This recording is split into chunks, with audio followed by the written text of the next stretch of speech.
किसान भाइयों, जय किसान। जैसा कि 2025 वर्ष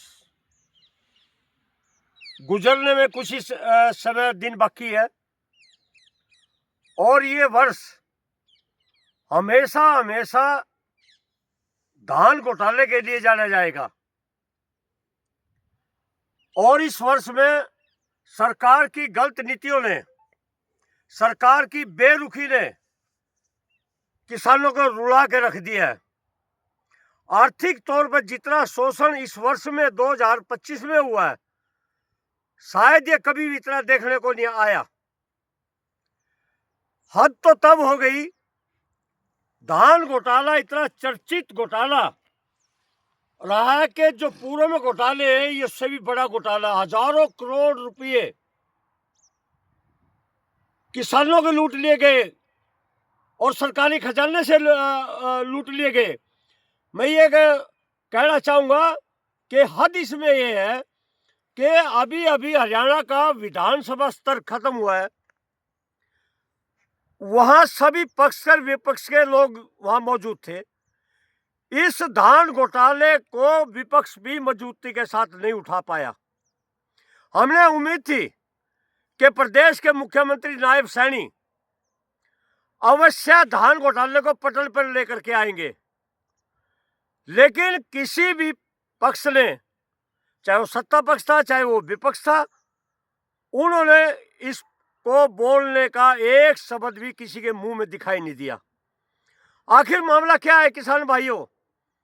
मैं इस वर्ष के जाते जाते आपसे ये बात कह रहा हूं कि हमें लूट लिया गया, हम लूट गए और लूट करके चैन से अपने घरों बैठ गए। ये बड़ा सोचने का वक्त है, बड़ा अड़ने और लड़ने का और आंदोलन करने का वक्त है।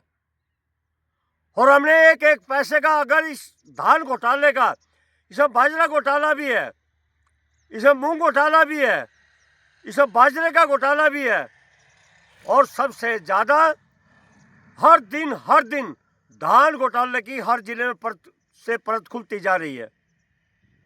आखिर मेरे हरियाणा की सरकार खामोश क्यों है? आखिर हमारा मुख्यमंत्री चुप क्यों है भाई? उनकी आंखों की देखते देखते, पूरे सबकी देखते देखते इतना बड़ा घोटाला हो गया। आर्थिक तौर पर किसानों की कमर तोड़ के रख दी। मैं ये साफ तौर पे कह देना चाहता हूं कि जितना 2025 ने इन लोगों की वजह से जो किसान को रुलाया है, तो इसका खामियाजा भी भुगतना पड़ेगा।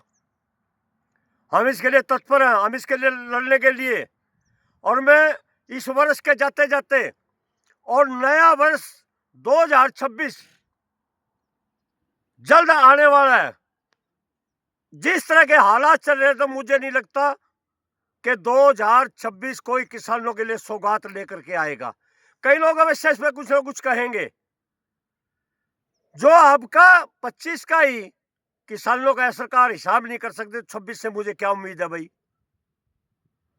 तो हमें इसके लिए मजबूत होना पड़ेगा, सोचना पड़ेगा। गांव में विचार करो, आपस में बैठ के विचार करो।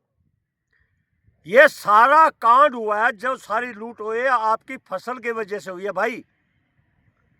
अगर हमारी फसल नहीं तो कोई लूट नहीं होनी थी, यानी को हमें लूट लिया गया।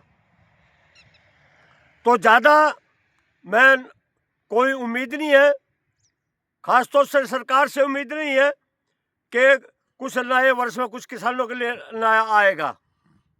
तो आपका सबका बहुत बहुत धन्यवाद। रतन मान, प्रदेश अध्यक्ष, भारतीय किसान यूनियन।